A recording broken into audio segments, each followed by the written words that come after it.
ವೀಕ್ಷಕರೇ, ಇದೇ ಅಕ್ಟೋಬರ್ 24ನೇ ತಾರೀಕು ಸಂಭವಿಸಿದಂತ ಕರ್ನೂಲ್ನ ಬಸ್ ಬೆಂಕಿ ದುರಂತದ ಬಗ್ಗೆ ನಿಮಗೆಲ್ಲ ಗೊತ್ತೇ ಇದೆ. ಈ ಕರ್ನೂಲ್ ಬಸ್ ಬೆಂಕಿ ಅಪಘಾತದಲ್ಲಿ ಅಧಿಕೃತವಾಗಿ 20 ಜನ ಸಾವನ್ನಪ್ಪಿದ್ದಾರೆ ಅಂತ ವರದಿಯಾಗಿದೆ. ಈ ಒಂದು ಅಪಘಾತಕ್ಕೆ ಕಾರಣವಾದಂತ ಬೈಕ್ ಓಡಿಸಿದಂತ ಆ ಬೈಕ್ ಸವಾರ ಶಿವಶಂಕರ್ ಕೂಡ ಅವರಲ್ಲಿ ಒಬ್ಬ. ಬೈಕ್ಗೆ ಡಿಕ್ಕಿಯಾಗಿದ್ರಿಂದಲೇ ಈ ಒಂದು ಬಸ್ಗೆ ಬೆಂಕಿ ಹತ್ಕೊಂಡಿದೆ ಅಂತ ಇದರ ಪ್ರಾಥಮಿಕ ತನಿಖೆಯಲ್ಲಿ ಗೊತ್ತಾಗಿತ್ತು. ಆದ್ರೆ ಈ ಬೈಕ್ ಬಸ್ಗೆ ಗುದ್ದಿದ್ದು ಹೇಗೆ, ಇದು ಬೈಕ್ ಅನ್ನ ಓಡಿಸ್ತಿದ್ದಂತ ಶಿವಶಂಕರ್ನ ತಪ್ಪ ಅಥವಾ ಬಸ್ ಚಾಲಕರ ತಪ್ಪ ಅಂತ ಮುಂತಾಗಿ ಹಲವಾರು ಪ್ರಶ್ನೆಗಳು ಇಲ್ಲಿ ಹುಟ್ಕೊಂಡಿದ್ದಾವೆ. ಈ ಒಂದು ಅಪಘಾತ ಹೇಗೆ ಸಂಭವಿಸಿತು ಅಂತ ಎಲ್ಲರೂ ಕೂಡ ತಲೆ ಕೆಡಿಸಿಕೊಂಡಿರುವಾಗ ಅಪಘಾತವನ್ನ ಲೈವ್ ಆಗಿ ನೋಡದಂತ ಒಬ್ಬ ವ್ಯಕ್ತಿ ಮುಂದೆ ಬಂದಿದ್ದಾನೆ. ಆ ವ್ಯಕ್ತಿ ಬೇರೆ ಯಾರೋ ಅಲ್ಲ, ಅಪಘಾತಕ್ಕೆ ಈಡಾದಂತ ಬೈಕ್ ನ ಹಿಂದೆ ಕೂತಿದಂತ ವ್ಯಕ್ತಿನೇ. ಅವನ ಹೆಸರು ಎರ್ರಿಸ್ವಾಮಿ. ಹಾಗಾದ್ರೆ ಈ ಒಂದು ಅಪಘಾತದ ಬಗ್ಗೆ ಪ್ರತ್ಯಕ್ಷದರ್ಶಿ ಆದಂತ ಎರ್ರಿಸ್ವಾಮಿ ಏನ್ ಹೇಳಿದ್ದಾನೆ?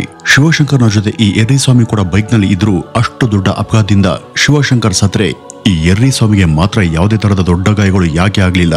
ವೀಕ್ಷಕರೇ, ಈ ಎಲ್ಲಾ ಪ್ರಶ್ನೆಗಳಿಗೆ ಉತ್ತರಗಳನ್ನ ತಿಳಿದುಕೊಳ್ಳುವುದರ ಜೊತೆಗೆ ಕರ್ನೂಲ್ನ ಬಸ್ ಬೆಂಕಿ ಅಪಘಾತದ ಕುರಿತು ಬಂದಿರುವಂತ ಈವರೆಗಿನ ಇತರೆ ಅಪ್ಡೇಟ್ಗಳು ಏನು ಅಂತ ಇವತ್ತಿನ ಈ ಒಂದು ವಿಡಿಯೋದಲ್ಲಿ ವಿವರವಾಗಿ ತಿಳಿತಾ ಹೋಗೋಣ.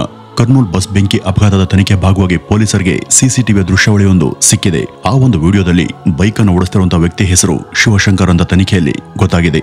ಈತನ ಬೈಕ್ ನಿಂದಾಗಿನೇ ಬಸ್ಗೆ ಅಪಘಾತ ಆಗಿರೋದು. ಬೈಕಲ್ಲಿ ಇವನ ಹಿಂದೆ ಕೂತಿದಂತ ವ್ಯಕ್ತಿ ಹೆಸರು ಎರ್ರಿಸ್ವಾಮಿ ಅಲಿಯಾಸ್ ನಾನಿ ಅಂತ ಗೊತ್ತಾಗಿದೆ. ಇವರಿಬ್ರು ಕೂಡ ಪರಸ್ಪರ ಸ್ನೇಹಿತರು. ನಾನಿಯನ್ನ ಆತನ ಸ್ವಂತ ಊರು ತೂಗಲ್ಲಿಗೆ ತನ್ನ ಬೈಕಲ್ಲಿ ಬಿಡೋದಾಗಿ ಶಿವಶಂಕರ್ ಮತ್ತು ನಾನಿ ಇಬ್ರು ಕೂಡ ಲಕ್ಷ್ಮೀಪುರಂ ಎಂಬ ಗ್ರಾಮದಿಂದ ಮಧ್ಯರಾತ್ರಿ ಹೊರಟಿದ್ರು. ಅದಕ್ಕೂ ಮೊದಲು ಅವರಿಬ್ರು ಸ್ವಲ್ಪ ಆಲ್ಕೋಹಾಲ್ ಅನ್ನ ಸೇವನೆ ಮಾಡಿದ್ರು.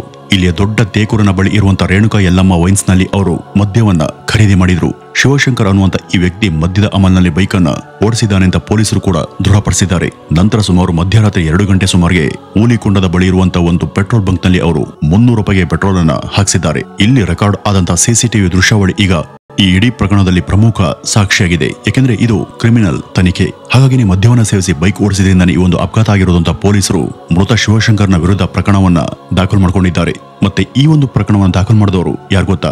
ಮೃತನ ಸ್ನೇಹಿತ ಆದಂತ ಇದೇ ಎರ್ರಿಸ್ವಾಮಿ. ಹೌದು, ಈ ಎರ್ರಿಸ್ವಾಮಿ ಕೊಟ್ಟಂತ ದೂರಿನ ಆಧಾರದ ಮೇಲೆ ಮೃತ ಶಿವಶಂಕರ್ನ ವಿರುದ್ಧ ನಿರ್ಲಕ್ಷ್ಯ ಮತ್ತು ಡ್ರಿಂಕ್ ಅಂಡ್ ಡ್ರೈವ್ ನ ಅಡಿಯಲ್ಲಿ ಪೊಲೀಸರು ಈ ಒಂದು ಪ್ರಕರಣವನ್ನ ದಾಖಲು ಮಾಡಿಕೊಂಡಿದ್ದಾರೆ. ಇನ್ನು ಅಪಘಾತಕ್ಕೆ ಈಡಾದಂತ ಆ ಬಸ್ ಓಡಿಸ್ತಿದ್ದಂತ ಅದರ ಚಾಲಕ ಆದಂತ ಮೆರಿಯಾಲ ಲಕ್ಷ್ಮಯ್ಯ ಮತ್ತು ವಿ ಕಾವೇರಿ ಟ್ರಾವೆಲ್ಸ್ ಮಾಲೀಕರಾದಂತ ವೇಮೂರು ವಿನೋದ್ ಕುಮಾರ್ ಅವರ ವಿರುದ್ಧ ಕೂಡ ಬಿಎನ್ಎಸ್ ಸೆಕ್ಷನ್ 125A ಮತ್ತು 106 ಮತ್ತು ಸಬ್ ಸೆಕ್ಷನ್ 1 ಅಡಿಯಲ್ಲಿ ಪ್ರಕರಣಗಳನ್ನ ದಾಖಲು ಮಾಡಲಾಗಿದೆ. ಈ ಚಾಲಕ ಲಕ್ಷ್ಮಯ್ಯ 5ನೇ ತರಗತಿಯನ್ನ ಮಾತ್ರ ಪಾಸ್ ಆಗಿದ್ದಾನೆ. ಆದ್ರೂ ಕೂಡ ಅವನು ನಕಲಿ ಪ್ರಮಾಣ ಪತ್ರವನ್ನ ಸೃಷ್ಟಿ ಮಾಡಿ ಹೆವಿ ವೆಹಿಕಲ್ ಲೈಸೆನ್ಸ್ ಅನ್ನ ಪಡೆದಿದ್ದಾನೆ. ಪರವಾನಗಿ ನಿಯಮಗಳ ಪ್ರಕಾರ ಇಂಥ ಹೆವಿ ಸಾರಿಗೆ ವಾಹನಗಳನ್ನ ಓಡಿಸೋರು ಕನಿಷ್ಠ 8ನೇ ತರಗತಿಯನ್ನ ಪಾಸ್ ಆಗಿರಬೇಕು ಎಂಬ ಷರತ್ತು ಇದೆ. ಇನ್ನು ಇದನ್ನೆಲ್ಲ ಒಂದ್ ಕಡೆ ಇಟ್ರೆ ಇಲ್ಲಿ ಅಪಘಾತ ಹೇಗೆ ಸಂಭವಿಸಿತು ಅನ್ನೋದನ್ನ ಈ ಗೋಸ್ಟ್ ರೈಡರ್ ಅನ್ಬಹುದಾದಂತ ಮೃತ ಶಂಕರ್ ಇದ್ದಾನಲ್ಲ, ಅವನ ಹಿಂದೆ ಕೂತಿದ್ದಂತ ಈ ಎರ್ರಿಸ್ವಾಮಿ ಅನ್ನೋನು ಪೊಲೀಸರಿಗೆ ಸ್ಪಷ್ಟವಾಗಿ ವಿವರಿಸಿದ್ದಾನೆ. ಮೊದಲಿಗೆ ಎಲ್ಲರೂ ಮತ್ತು ಬದುಕುಳಿದಂತ ಕೆಲವೇ ಮಂದಿ ಹಾಗೂ ಮಾಧ್ಯಮಗಳು ಹೇಳದಂತೆ ಕಾವೇರಿ ಟ್ರಾವೆಲ್ಸ್ ನ ಬಸ್ ಬಂದು ಶಿವಶಂಕರ್ ಓಡಿಸ್ತಾ ಇದ್ದಂತ ಬೈಕ್ಗೆ ಬಂದು ಗುದ್ದಿದ್ರಿಂದ ಬೈಕ್ ಬಸ್ನ ಅಡಿಗೆ ಹೋಗಿ ಆ ಬಸ್ ಬೈಕ್ ಅನ್ನ ಎಳೆದುಕೊಂಡು ಹೋದಾಗ ಬೆಂಕಿ ಹೊತ್ಕೊಂಡು ಬಸ್ ಸುಟ್ಟು ಹೋಯಿತು ಅಂತ ವಿವರ ನಮ್ಗೆ ಸಿಗುತ್ತೆ. ಆದ್ರೆ ಎರ್ರಿಸ್ವಾಮಿ ಹೇಳುವಂತ ಪ್ರಕಾರ ಸುಮಾರು ಆ ರಾತ್ರಿ 2:40ಕ್ಕೆ ಚಿನ್ನ ತೇಕೂರು ಬಳಿಗೆ ಅವ್ರು ಬಂದಾಗ ಶಿವಶಂಕರ್ನ ಬೈಕ್ ಮೊದಲು ಸ್ಕಿಡ್ ಆಗಿದೆ. ಈ ರೀತಿ ಅದು ಸ್ಕಿಡ್ ಆಗಿ ಬಲಭಾಗದಲ್ಲಿದ್ದಾಗ ಡಿವೈಡರ್ಗೆ ತಗುಲಿದಂತ ಪರಿಣಾಮ ಶಿವಶಂಕರ್ ಸ್ಥಳದಲ್ಲೇ ಸಾವನ್ನಪ್ಪಿದ್ದ. ಆಗ ಹಿಂದೆ ಕೂತಿದ್ದಂತ ಎರ್ರಿಸ್ವಾಮಿ ಮಾತ್ರ ಸಣ್ಣ ಗಾಯಗಳೊಂದಿಗೆ ಪಾರಾಗಿದ್ದ. ಆನಂತರ ಅವನು ಎದ್ದು ಹೋಗಿ ಈ ಶಿವಶಂಕರ್ನನ್ನ ಚೆಕ್ ಮಾಡ್ತಿದ್ದಂತ ಸಮಯದಲ್ಲಿ ಪಕ್ಕದಲ್ಲೇ ಬಿದ್ದಿದ್ದಂತ ಬೈಕ್ ಅನ್ನ ವಿ ಕಾವೇರಿ ಟ್ರಾವೆಲ್ಸ್ ನ ಆ ಬಸ್ ಬಂದು ಅನಾಮತ್ತಾಗಿ ಎಳೆದುಕೊಂಡು ಹೋಯಿತು. ಆ ಬಸ್ ಇವರ ಬೈಕ್ ಅನ್ನ ಸ್ವಲ್ಪ ದೂರ ಎಳೆದುಕೊಂಡು ಹೋಗಿದ್ದು, ನಂತರ ಬಸ್ ನಿಂತದ್ದು, ಆಮೇಲೆ ಬಸ್ಗೆ ಬೆಂಕಿ ಹತ್ತಿದ್ದು, ಇದೆಲ್ಲವನ್ನು ಕೂಡ ಈ ಎರ್ರಿಸ್ವಾಮಿ ನಿಂತು ನೋಡ್ತಿದ್ದಂತೆ. ಕೊನೆಗೆ ಇದೆಲ್ಲ ನೋಡಿದಂತ ಎರ್ರಿಸ್ವಾಮಿಗೆ ಭಯ ಆಗಿ ತನ್ನ ಸ್ವಂತ ಊರಿಗೆ ಅಲ್ಲಿಂದ ಓಡ್ ಹೋದಂತೆ. ಈ ರೀತಿಯಲ್ಲಿ ಈ ಒಂದು ಅಪಘಾತ ಸಂಭವಿಸಿತು ಅಂತ ಈ ಎರ್ರಿಸ್ವಾಮಿ ಪೊಲೀಸರಿಗೆ ಹೇಳಿದಾಗ ಈ ಒಂದು ವಿಷಯವನ್ನು ಅವರು ಸಾರ್ವಜನಿಕರಿಗೆ ಬಿಡುಗಡೆ ಮಾಡ್ತಾರೆ. ಪೆಟ್ರೋಲ್ ಬಂಕ್ ನ ಸಿಸಿಟಿವಿ ದೃಶ್ಯಾವಳಿ ಸಿಕ್ಕ ತಕ್ಷಣ ಕುಡಿದು ಅಪಘಾತಕ್ಕೆ ಕಾರಣ ಆದಂತ ಶಿವಶಂಕರ್ನನ್ನ ಮಾಧ್ಯಮಗಳಲ್ಲಿ ಹಾಗೂ ಬೇರೆ ಕಡೆ ಎಲ್ಲ ಕೂಡ ಕೇಂದ್ರ ಬಿಂದುವನ್ನಾಗಿ ಮಾಡಲಾಯಿತು. ಖಂಡಿತವಾಗಿ ಕುಡಿದು ಬೈಕ್ ಓಡಿಸಿ ಆತ ಈ ಒಂದು ಘೋರಕ್ಕೆ ಕಾರಣ ಆಗಿದ್ದಾನೆ ಅನ್ನೋದರಲ್ಲಿ ಯಾವುದೇ ಅನುಮಾನ ಇಲ್ಲ. ಆದ್ರೆ ಇಲ್ಲಿ ಆ ಬಸ್ ಚಾಲಕನ ಅಥವಾ ಟ್ರಾವೆಲ್ಸ್ ನವರ ಯಾವುದೇ ತಪ್ಪಿಲ್ವಾ ಎಂಬ ಮಾತುಗಳು ಕೂಡ ಕೇಳಿಬರ್ತಿವೆ. ಅಥವಾ ಬಸ್ ಚಾಲಕನ ಅಥವಾ ಬಸ್ ಮಾಲೀಕರ ತಪ್ಪೇ ಇಲ್ವಾ ಅನ್ನುವಂತ ಈ ಕೇಸಿನ ಲೋಪವನ್ನ ಒಬ್ಬ ವ್ಯಕ್ತಿ ಮೇಲಷ್ಟೇ ಹೊರಿಸಲಾಗ್ತಿದೆ. ಆದ್ರೆ ಇಲ್ಲಿ ಖಂಡಿತವಾಗಿ ಆ ಚಾಲಕನದು ಕೂಡ ತಪ್ಪಿದೆ. ಬೈಕ್ಗೆ ಅಪಘಾತ ಆಗಿ ಅದು ಪಕ್ಕದಲ್ಲಿ ಬಿದ್ದಿತ್ತು.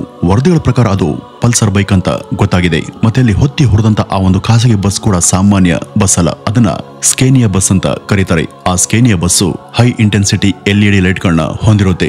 ಅಷ್ಟು ಶಕ್ತಿಶಾಲಿ ಹೆಡ್ಲೈಟ್ ಗಳಿಗೆ ತನ್ನ ಮುಂದೆ ಬಂದಂತ ಅಷ್ಟು ದೊಡ್ಡ ಪಲ್ಸರ್ ಬೈಕ್ ಕಾಣಿಸ್ತಿಲ್ವಾ? ಬೈಕ್ಗೆ ಬಸ್ ತಗದ ತಕ್ಷಣ ಅದನ್ನ ನಿಲ್ಲಿಸದೆ 300 ಮೀಟರ್ಗೂ ಅವನು ಮುಂದಕ್ಕೆ ಡ್ರೈವ್ ಅನ್ನ ಮಾಡ್ಕೊಂಡು ಹೋಗಿದ್ಯಾಕೆ? ಬೆಂಕಿ ಕಾಣಿಸ್ಕೊಂಡಾಗ ಅಗ್ನಿಶಾಮಕ ಯಂತ್ರವನ್ನ ಬಳಸದೆ ಅವರು ನೀರನ್ನ ಸುರಿದು ಬೆಂಕಿಯನ್ನ ನಂದಿಸೋದಕ್ಕೆ ಪ್ರಯತ್ನಿಸಿದ್ರು. ಕನಿಷ್ಠ ಆಗ್ಲಾದ್ರೂ ಕೂಡ ಪ್ರಯಾಣಿಕರನ್ನ ಕೊನೆ ಬಾರಿಗೆ ಎಚ್ಚರಿಸಬೇಕಿತ್ತಲ್ವಾ? ಇವೆಲ್ಲವೂ ಕೂಡ ಚಾಲಕ ಮಾಡದಂತ ದೊಡ್ಡ ತಪ್ಪುಗಳ ಪಟ್ಟಿನೇ ಇದೆ. ಇಲ್ಲಿ ಇನ್ನೊಂದು ದುರಾದೃಷ್ಟಕರ ವಿಷಯ ಮತ್ತು ತಪ್ಪು ಎರಡೂ ಕೂಡ ಇದೆ. ಅದು ಆ ಬಸ್ಸಲ್ಲಿ ಸೆಲ್ ಫೋನ್ಗಳನ್ನ ತಗೊಂಡು ಹೋಗಿದ್ದು. ಸೆಂಟ್ರಲ್ ಮೋಟಾರ್ ವೆಹಿಕಲ್ ರೂಲ್ಸ್ ಪ್ರಕಾರ ಅಂದ್ರೆ CMVR 1989 ಪ್ರಕಾರ ಜನ ಪ್ರಯಾಣ ಮಾಡುವಂತ ಸಾರಿಗೆಗಳಲ್ಲಿ ಮೊಬೈಲ್ ಫೋನ್ಗಳನ್ನ, ಅದರಲ್ಲೂ ಕೂಡ ಮುಖ್ಯವಾಗಿ ಲಿಥಿಯಂ ಅಯಾನ್ ಬ್ಯಾಟರಿಗಳು ಇರುವಂತಹ ಮೊಬೈಲ್ಗಳನ್ನ ಲಗೇಜ್ ಜೊತೆ ಸಾಗಿಸಬಾರದು. ಆದ್ರೆ ಡ್ರೈವರ್ ಆದಂತ ಮಿರಿಯಾಲ ಲಕ್ಷ್ಮಯ್ಯ ಮತ್ತು ಗುಡಿಪಾಟಿ ಶಿವನಾರಾಯಣ ಮಂಗನಾಥ್ ಎಂಬ ಹೈದರಾಬಾದ್ನ ವ್ಯಾಪಾರಿಯೊಬ್ಬರು ಕೊಟ್ಟಂತ 234 ಮೊಬೈಲ್ ಫೋನ್ಗಳನ್ನ ಬೆಂಗಳೂರಿಗೆ ಸಾಗಿಸೋದಕ್ಕೆ ಒಪ್ಕೊಂಡಿದ್ರಂತೆ. ಮತ್ತೆ ಆ 234 ಮೊಬೈಲ್ ಫೋನ್ಗಳು ಕೂಡ ಬಸ್ನಲ್ಲಿ ಅಷ್ಟು ಬೆಂಕಿ ಹತ್ಕೊಳ್ಳೋದಕ್ಕೆ ಕಾರಣ ಆಗಿವೆ. ಶಿವಶಂಕರ್ನ ಕುಟುಂಬದವರು ಅವಂದೇನೂ ತಪ್ಪಿಲ್ಲ, ಬಸ್ ಚಾಲಕ ಸ್ವಲ್ಪ ಎಚ್ಚರಿಕೆ ವಹಿಸಿದರೂ ಕೂಡ ಬಸ್ನಲ್ಲಿ 19 ಜನ ಸಾಯ್ತಿರ್ಲಿಲ್ಲ ಅಲ್ವಾ ಅಂತ ಕೇಳ್ತಿದ್ದಾರೆ. ಶಿವಶಂಕರ್ ಮಧ್ಯದ ಅಮಲ್ನಲ್ಲಿ ಬೈಕನ್ನು ಓಡಿಸಿ ಅಪಘಾತಕ್ಕೆ ಕಾರಣ ಆಗಿದ್ದಾನೆ. ಅವನು ಕುಡಿದು ಗಾಡಿ ಓಡಿಸೋದು ಸಣ್ಣ ವಿಷಯ ಅಂತ ಅನ್ಕೊಂಡಿದ್ದ ಅಂತ ಅನ್ಸುತ್ತೆ. ಆದ್ರೆ ಈ ಒಂದು ಸಣ್ಣ ವಿಷಯನೇ ಈಗ 19 ಜನರನ್ನ ಬಲಿ ತಗೊಂಡಿದೆ. ವೀಕ್ಷಕರೇ, ಈ ರೀತಿ ಕುಡಿದು ವಾಹನವನ್ನ ಚಲಾಯಿಸೋರಿಗೆ ಹೇಳೋದು ಏನಪ್ಪಾ ಅಂದ್ರೆ, ನೀವು ಕುಡಿದು ಡ್ರೈವ್ ಮಾಡಿದ್ರೆ ಅಪಾಯ ಸಿಲ್ಕೋದು ನಿಮ್ಮ ಪ್ರಾಣಗಳಿಗೆ ಮಾತ್ರ ಅಲ್ಲ, ಅದರಿಂದ ಬೇರೆಯವರ ಪ್ರಾಣಗಳು ಕೂಡ ಬಲಿಯಾಗುವಂತ ಸಾಧ್ಯತೆ ಹಾಗೂ ಅಪಾಯ ಇರುತ್ತೆ. ಹಾಗೇನೆ ಈಗ ಬಲಿಯಾದಂತ ಯಾವ ತಪ್ಪನ್ನು ಕೂಡ ಮಾಡದಂತ ಆ ಅಮಾಯಕರ 19 ಪ್ರಾಣಗಳು ಹೋಗಿದ್ದಾವೆ. ಇನ್ನು ಕರ್ನೂಲ್ನ ಈ ಒಂದು ಭೀಕರ ಬಸ್ ಅಪಘಾತದಲ್ಲಿ ಅಕಾಲಿಕ ಮರಣಕ್ಕೆ ಈಡಾದಂತ ದುರ್ದೈವಿಗಳ ಬಗ್ಗೆ ಕೇಳಿದ್ರೆ ನಿಜಕ್ಕೂ ಬೇಸರ ಆಗುತ್ತೆ. ಅದರಲ್ಲಿ ಸುಟ್ಟು ಕರ್ಕಲಾದವರ ದೇಹಗಳನ್ನ ಸರ್ಚ್ ಟೀಮ್ ಒಂದೊಂದಾಗಿ ಹೊರ ತೆಗೆದಿದ್ರು. ಅಲ್ಲಿ ಸಿಕ್ಕಂತ ಶವಗಳ ಪೈಕಿ ಕರ್ನಾಟಕದ ಬೆಂಗಳೂರು, ಆಂಧ್ರದ ಹೈದರಾಬಾದ್ ಹೀಗೆ ಎಲ್ಲಾ ಕಡೆಯವರು ಕೂಡ ಇದ್ರು. ದೂರದ ಮಸ್ಕತ್ನಲ್ಲಿ ವಾಸ ಇದ್ದಂತ ಮಂಗ ಸಂಧ್ಯಾರಾಣಿ ಮತ್ತು ಅವರ ಮಗಳು ಚಂದನ ಈ ಒಂದು ದುರಂತದಲ್ಲಿ ಸಾವನ್ನಪ್ಪಿದ್ರು. ಗುರುತನ್ನು ಹಿಡಿಯೋದಕ್ಕೆ ಸಾಧ್ಯವಾಗದಷ್ಟು ರೀತಿಯಲ್ಲಿ ಸುಟ್ಟೋಗಿದಂತ ಆ ಮೃತದೇಹಗಳನ್ನ ಅವುಗಳ DNA ವರದಿಗಳ ಸಹಾಯದಿಂದ ಗುರುತಿಸಲಾಯಿತು. ಮತ್ತೆ ಅಂತಿಮ ವಿಧಿವಿಧಾನಗಳಿಗಾಗಿ ಅವ್ರ ಕುಟುಂಬಕ್ಕೆ ಆ ದೇಹಗಳನ್ನ ಹಸ್ತಾಂತರ ಮಾಡಿದ್ರು. ಇನ್ನು ಮಸ್ಕಟ್ನಲ್ಲಿ ವಾಸ ಮಾಡ್ತಿದ್ದಂತ ಸಂಧ್ಯಾ ರಾಣಿ ಅವರು ಈ ಸಲದ ದಸರಾ ಮತ್ತು ದೀಪಾವಳಿ ರಜಾ ದಿನಗಳಲ್ಲಿ ತಮ್ಮ ಪತಿಯೊಂದಿಗೆ ಭಾರತಕ್ಕೆ ಬಂದಿದ್ರು. ಅವರು ಬೆಂಗಳೂರಲ್ಲಿ ಟೆಕ್ಕಿಯಾಗಿ ಕೆಲಸ ಮಾಡ್ತಿದ್ದಂತ ತಮ್ಮ ಮಗಳು ಚಂದನ ಮತ್ತು ಅಲಹಾಬಾದ್ನಲ್ಲಿ ಪದವಿ ಓದಿದಂತ ವಲ್ಲಭ್ ಅವರೊಂದಿಗೆ ಹಬ್ಬದ ಸಡಗರದ ಸಮಯವನ್ನು ಕಳೆಯುವಂತ ಸಲುವಾಗಿ ಭಾರತಕ್ಕೆ ಬಂದಿದ್ರು. ರಜೆ ಮುಗಿದ ನಂತರ ಈ ಆನಂದ್ ಮಸ್ಕಟ್ಗೆ ವಾಪಸ್ಸಾದ್ರು. ಆದ್ರೆ ಸಂಧ್ಯಾರಾಣಿ ಮಾತ್ರ ಇಲ್ಲೇ. ಅವರು ಮಸ್ಕಟ್ಗೆ ವಿಮಾನವನ್ನು ಹತ್ತುವಂತ ಮೊದಲು ಚಂದನಾಳನ್ನ ಬೆಂಗಳೂರಲ್ಲಿ ಬಿಡುವಂತ ಪ್ಲಾನ್ ಅವ್ರಿಗಿತ್ತು. ಈ ತಾಯಿ ಮತ್ತು ಮಗಳು ಗುರುವಾರ ಹೈದರಾಬಾದ್ನ ಚಿಂತಲ್ನಲ್ಲಿ ವಿ ಕಾವೇರಿ ಟ್ರಾವೆಲ್ಸ್ ಬಸ್ ಅನ್ನ ಹತ್ತಿದ್ದಾರೆ. ಅಲ್ಲಿವರೆಗೂ ಜೀವಂತವಾಗಿದ್ದಂತ ಅವ್ರಿಗೆ ಮುಂದೆ ಕೆಲವೇ ಸಮಯದಲ್ಲಿ ತಮ್ಮ ಜೀವ ಹಾರು ಹೋಗಲಿದೆ ಅನ್ನುವಂತ ಸಣ್ಣ ಊಹೆ ಕೂಡ ಇರಲಿಲ್ಲ.